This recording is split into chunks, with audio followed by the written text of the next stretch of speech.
Good afternoon from a lovely project in the Charente where we are restoring a staircase, and this afternoon I just wanted to take you over an update which will be included in our overall project video, but it's quite interesting where we're up to at the moment, so let's take a look. So these are our completed stairs. This is a pine staircase in two parts. So we have the new version of the stairs, which is new pine, and then from this tread here down to the bottom, we have the period or original staircase that's actually come from another building, we've realised. So this is popular wood, and I'll show you the difference with popular. This is just all dust from me scratching back the handrail, because I'll explain that element in a second. So the stairs have all been finished.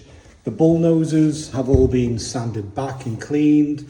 The risers have all been hand scraped and cleaned because there was two different products on the stairs. There was varnish and wax.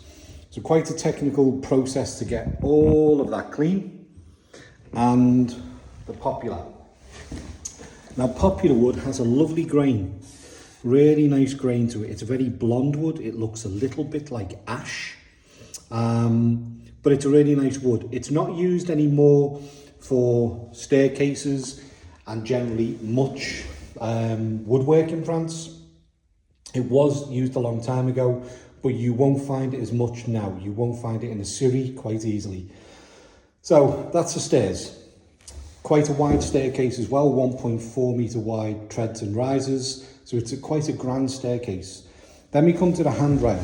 So the handrail has all been hand scraped and cleaned. This is a dark oak or chêne brun, which is a dark and extremely hard oak. It's the same oak that was in Chateau de la Ciel for their floor in the hallway. Now you can see the difference between this clean surface and what we have to deal with next. Here we have a artificial product that's been applied on top of the oak. So these are oak, just like the handrail, but a product's been applied with a primer coat, then a top coat, then a glaze, and then they've used basically a paddle that has a grain pattern on it. And then you use the paddle like this to create this grain effect. Now it's not very nice. It's not pretty. Let's face the fact. This is not pretty, and it's all being removed. Here's another example here.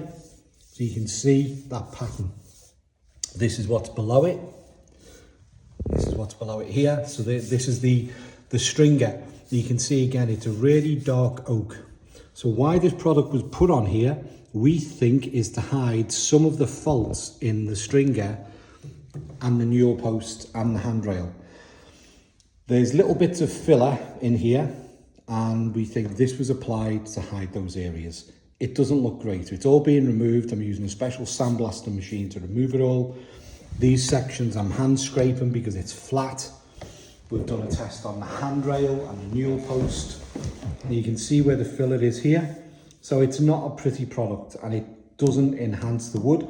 And once this is all removed, we then have to deal with this in a different way than we normally would. There's our handrail all stripped back. And then on the top of the stairs, we've done a test with heat guns, just so I can show you why we don't use a heat gun to remove old product.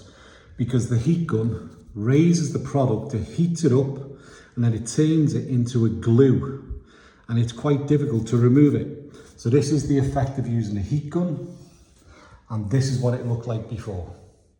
Now I prefer to use blasting or hand scraping, like I've done on the edge here, like I've done on the edge here, and I've done on the handrail above. I'll show you the handrail, because all these different techniques are needed to get to the result that I want to achieve for my client. So this is the handrail that's been hand scraped. You can see there where I've hand scraped down onto this first column, but this will all be blasted. So that's the difference between hand scraping, giving a really nice smooth finish, and then using a heat gun, which leaves all this mess. The profile gets mixed up, the product gets stuck in the profiles, and it becomes extremely difficult to refinish this surface. So I prefer leaving a clean surface with blasting or hand scraping. It's faster and you don't have to resand, and you don't have these little elements of glue or mixed products sitting within the surface of the wood. So that's our little update for our staircase restoration. Hope you found that useful. Please give us a like or share if you did, or please ask any questions if you have a problem with the staircase restoration. Bye for now.